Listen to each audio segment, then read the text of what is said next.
Morning he came back to collect what he called his things. I was in the kitchen making a second cup of coffee, not hiding, not bracing myself, just standing there in my slippers, watching the cardinals at the feeder outside the window, thinking about whether I needed to trim the rose bushes before the first frost. He knocked. He actually knocked, after 11 years. I set my mug down on the counter, smoothed my cardigan, and went to the door. When I opened it, he had that look on his face, the one I used to call his reasonable man look. Chin slightly raised, eyes steady. The expression he wore whenever he was about to explain to me why something that benefited him was actually good for both of us. "Lorraine," he said. "Good morning," I said. I did not step aside to let him in. That confused him. I could see it in the way his jaw shifted, just slightly, the way it always did when the world wasn't cooperating with his expectations.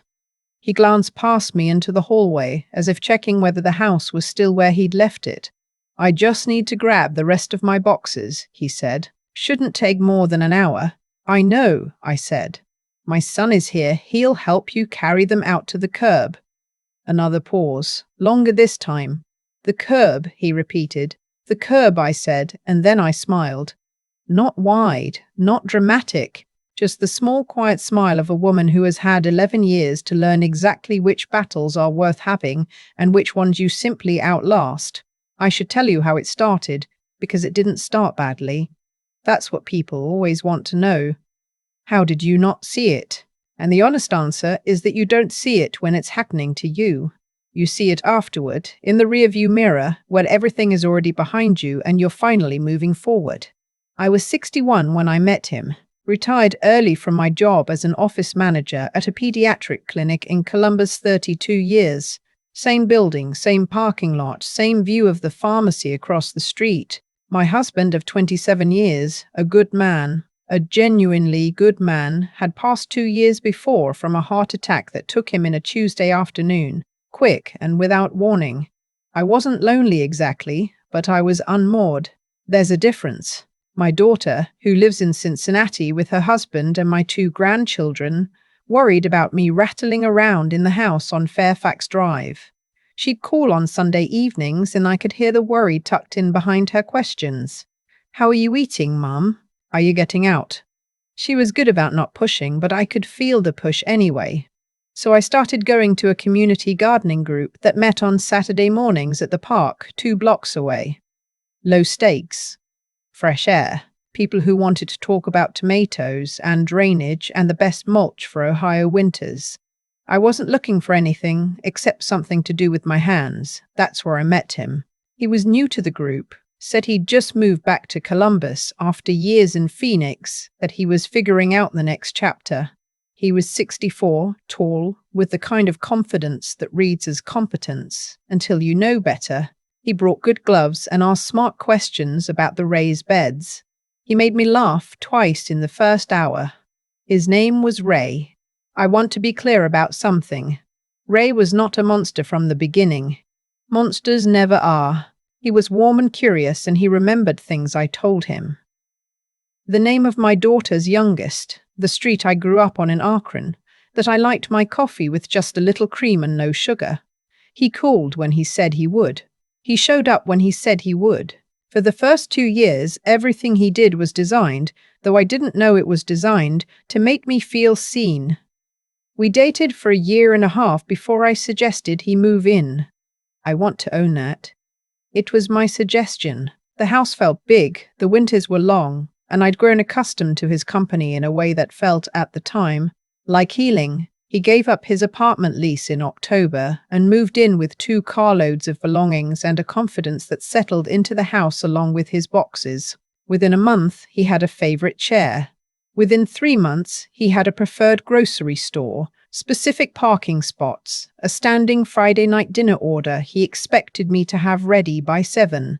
He didn't ask for any of this. It simply accumulated the way sediment does, so gradually you don't notice until you go looking.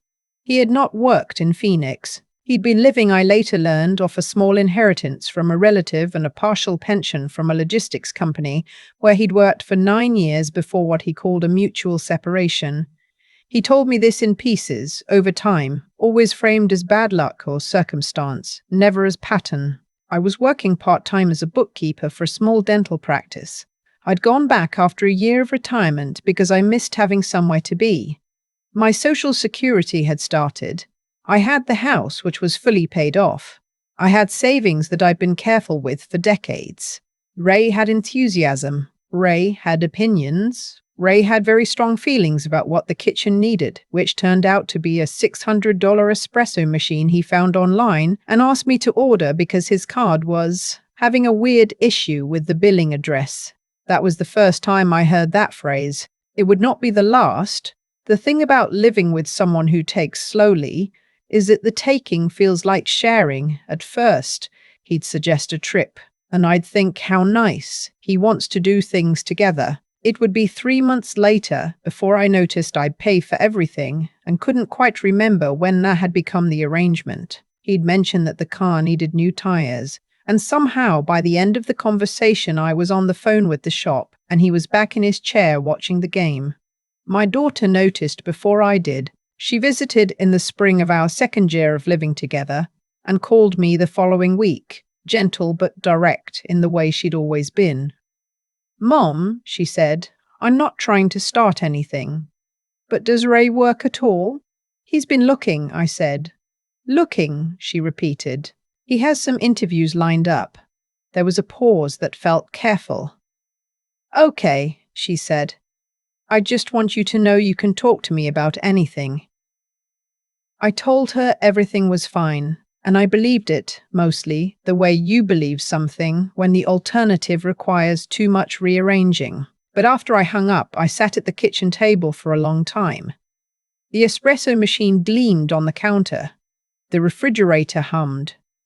Outside, the cardinals were at the feeder I'd hung 30 years ago. The same feeder I'd repainted twice and repaired once after a storm knocked it down. I got out my notebook, the green one I used to track household expenses, and I started adding things up. That was a Tuesday in April. I remember it clearly because the crabapple tree in the backyard was just starting to bloom, and I looked at it through the kitchen window while I worked through the numbers, and by the time the petals were catching the afternoon light, I understood something I hadn't let myself understand before. In the 2.5 years Ray had been living in my house, he had contributed to household expenses exactly twice. Once in the form of a $100 bill left on the counter with no explanation, and once when he'd bought groceries. A single haul, $62 I remembered, because he'd mentioned it afterward more than once. Everything else had been mine. The mortgage was paid off, yes, but the taxes, the insurance, the utilities, the food, the repairs, the car that he drove more than I did, his incidentals, his subscriptions, his habits, his chair. I closed the notebook and went to water the garden. I didn't say anything to Ray that evening. We had dinner, I watched the news. He fell asleep in front of a baseball game. But something had shifted in me. Not explosively, not dramatically, just quietly and permanently. The way a door swings on its hinges and comes to rest somewhere new. I started paying attention differently after that. The financial piece I handled first, because that was the piece I understood best. I'd been managing the household finances my entire adult life. With my first husband, we'd split everything, tracked everything, talked about money the way you talk about weather, openly and often. With Ray, I'd let that slip. I'd stopped looking as carefully because looking felt like distrust, and distrust felt disloyal to the version of this relationship I wanted to have. I made an appointment with a financial advisor I'd worked with years before, a woman named Frances who'd helped my husband and me with our retirement planning. I told her I wanted to review everything. She was professional and thorough, and she did not offer any opinions about my personal life, for which I was grateful. But as we went through the accounts together, I could see her doing the math the same way I had. By the end of the meeting, I had a plan. I opened a new checking account at a different bank, the credit union on the east side of town, where Ray had no knowledge of any account. I began directing my bookkeeping income there, and over the following months, I shifted my Social Security deposits as well. I didn't empty anything or do anything sudden. I just moved quietly, methodically, the way I'd learned to do most things. I called my estate attorney, a man I'd used for years who had written my first will with my husband and updated my will and my beneficiary designations. My daughter, my 2 grandchildren, a small bequest to the food bank we'd always supported. Ray was not in the document. I changed the title designation on the house as well, working with my attorney to put the property in a revocable living trust. My name. My daughter as successor trustee. This took a few months to complete properly, but it was done before summer ended. I did not tell Ray any of this. He wasn't suspicious because people who take without noticing rarely notice when the taking becomes more difficult. He was, if anything, more relaxed than ever that summer. He'd gotten a part-time position at a sporting goods store, which he mentioned often in the first weeks, and then less and less as the novelty wore off, and then not at all after he quietly stopped going in September. In October, I found a charge on our joint account, an account I'd kept open with a small balance for household use for a deposit on a cruise. 7 days, Caribbean, for 2. He hadn't mentioned a cruise. I stared at that line item for a long time. I went to my green notebook, wrote down the amount, and circled it twice. Then I called the bank, flagged the charge, and had him removed from the account. That same afternoon, I deposited just enough into that account to cover the regular bills I still paid from it, utilities, internet, and nothing more. He noticed within a week. My card got declined, he said one evening, holding his phone up like it was evidence. Oh, I said, at the gas station, the joint account card. I said. That's strange. I'll look into it. I did not look into it. What I did instead was call my daughter and tell her everything. All of it, from the numbers in April to the cruise deposit in October. She was quiet while I talked. When I finished, she said, "Mom, what do you need from me?" "Nothing yet," I said. "I'm not ready to do anything yet, but I wanted you to know." "I'm coming up in 2 weeks," she said, "for a regular visit. Nothing dramatic."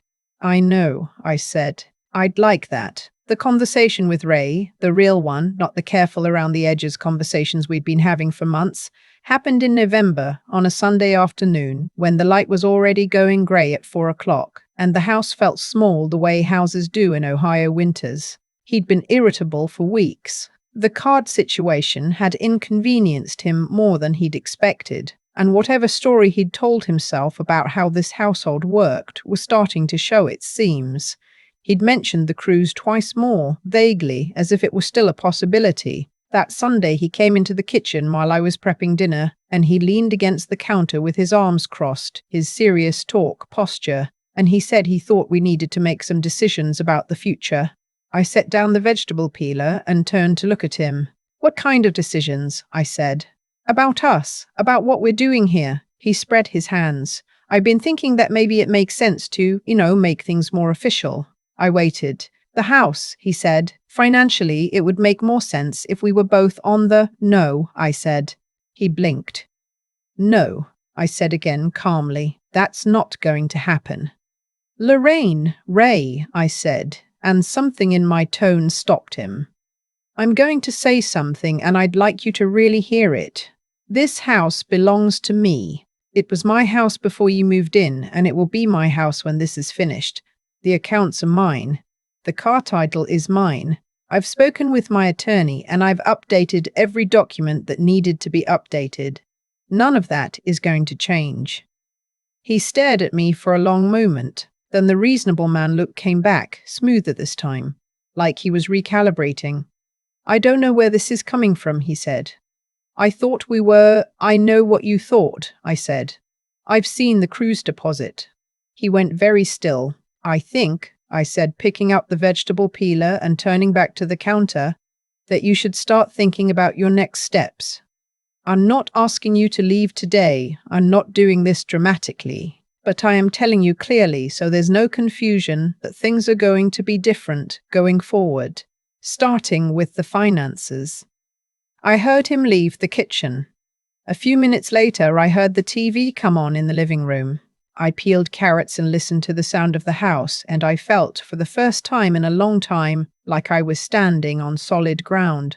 He didn't leave right away. That's the part people always expect to go faster in stories like this. They imagine a clean moment where everything resolves and someone goes. But real life is messier and slower, and I was 68 years old and I had no interest in manufacturing drama where patience would serve me better. He tried several more variations of the reasonable man conversation over the following weeks. He raised the question of what he'd contributed to the household. Emotionally, he said, in terms of companionship and support.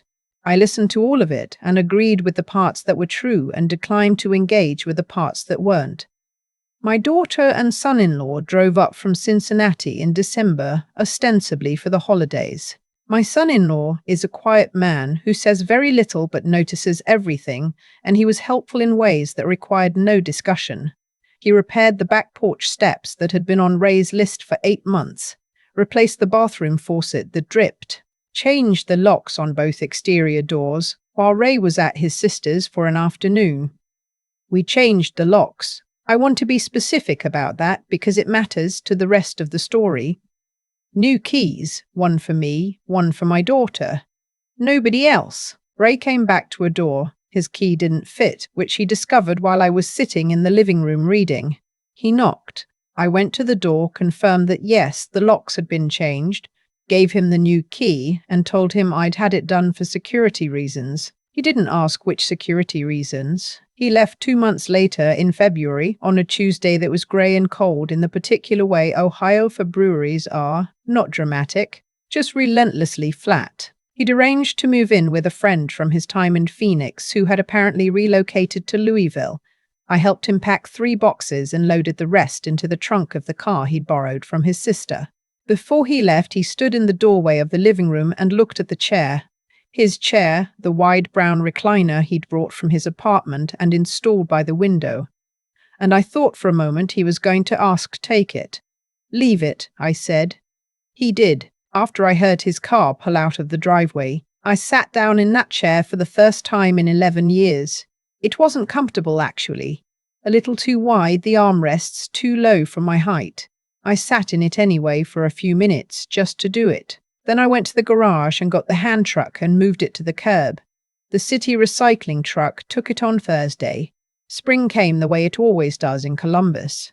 Reluctantly, then all at once. By April, the crabapple tree was blooming again, and I was back at the community garden on Saturday mornings, wearing my good gloves, talking to the woman in the next plot about drainage and soil temperature. I'm not going to tell you the ending was a revelation or a triumph, because it wasn't either of those things. It was quieter than that. It was the ordinary Tuesday feeling of a house that is yours, a calendar that belongs to you, a morning where you can sit with your coffee and watch the Cardinals and not have to account for any of it to anyone. My daughter called that first Sunday after Ray left. We talked for an hour. At the end, she said, "Are you okay, Mom? Really?" And I said yes, and I meant it in the deep way, the way you mean things when you've arrived at them slowly and on your own terms. My financial advisor and I met again in March to review everything. The new account, the trust, the updated documents. Frances looked over the paperwork and said, "You did this right." I told her I'd had good help. She said, "You did the work." Both things were true. I still keep the green notebook. It's on the shelf in the kitchen, next to the cookbooks. Sometimes I open it and look at the numbers from that Tuesday in April, 3 years ago now, the column of expenses, the months tallied up, the moment I stopped telling myself a story that wasn't true and started dealing with things as they actually were. That notebook didn't save me. I saved myself. But it's good to have the record. Last month, my daughter brought the grandchildren up for a long weekend. We planted the raised beds together, the 3 of us in the backyard, while her husband fixed the gate latch that had been loose since fall. My older grandchild, who is 9 and already has strong opinions about everything, asked why I had moved the armchair by the window. "Because the light is better there," I said. She thought about that for a moment, then nodded as if it made perfect sense and went back to pressing seeds into the dark Ohio soil. It does make perfect sense. The chair is mine. The window is mine. The light is mine. All of it has always been mine. All of it has always been mine. I just needed to remember that. I think about that Tuesday in April more than people might expect, not with anger. The anger was never really the point, but with a kind of quiet clarity. I was sitting at my own kitchen table in my own house, looking at numbers I'd been too afraid to add up. And what I found wasn't surprising so much as it was clarifying. The truth had been there the whole time. I'd just been looking slightly to the side of it. That's what I mean when I say the hardest part wasn't Ray. The hardest part was me, the version of me that kept choosing a comfortable story over an honest one. There's no cruelty in that. It's human. We protect ourselves from difficult things until we're ready to face them, and sometimes we need a quiet Tuesday afternoon and a green notebook to finally get there. What I know now is that the life I have, this house, this garden, this chair by the window with the good light, didn't survive because I got lucky. It survived because I paid attention. Slowly, then more carefully, then with real intention. I made an appointment with Francis. I called my attorney. I wrote things down. None of those steps were dramatic. None of them required me to raise my voice or break anything. They just required me to be honest about what was actually happening and to act accordingly, one small thing at a time. There's something I want to say about that, because I think it matters. The strength that carried me through that period wasn't the loud kind. It wasn't confrontation or ultimatums. It was the quiet kind, the kind that comes from knowing your own name on your own documents, from understanding where your money lives and who can touch it, from having made your decisions before someone else tries to make them for you. That's not coldness. That's wisdom, earned slowly, the way most real wisdom is. And the persistence it took, showing up to that garden on Saturdays when I was still figuring everything out, keeping the routines, tending the raised beds, talking to my daughter honestly. That persistence wasn't dramatic either. It was just continuing, putting one foot in front of the other on the days when the house felt too quiet and the future felt uncertain. That's all persistence ever is, really. Just continuing. I think about Lorraine, about the woman I was when I first let Ray's chair settle into the corner by the window, when I first told myself the taking was sharing. I don't judge her. She was doing what people do when they want something to work. But I'm grateful to the woman who finally opened the notebook, who made the calls, who stood at her own front door and didn't step aside. That woman is still here. The chair is gone, but she is still here, sitting in the good light, watching the Cardinals, keeping the record. That's enough. That's more than enough.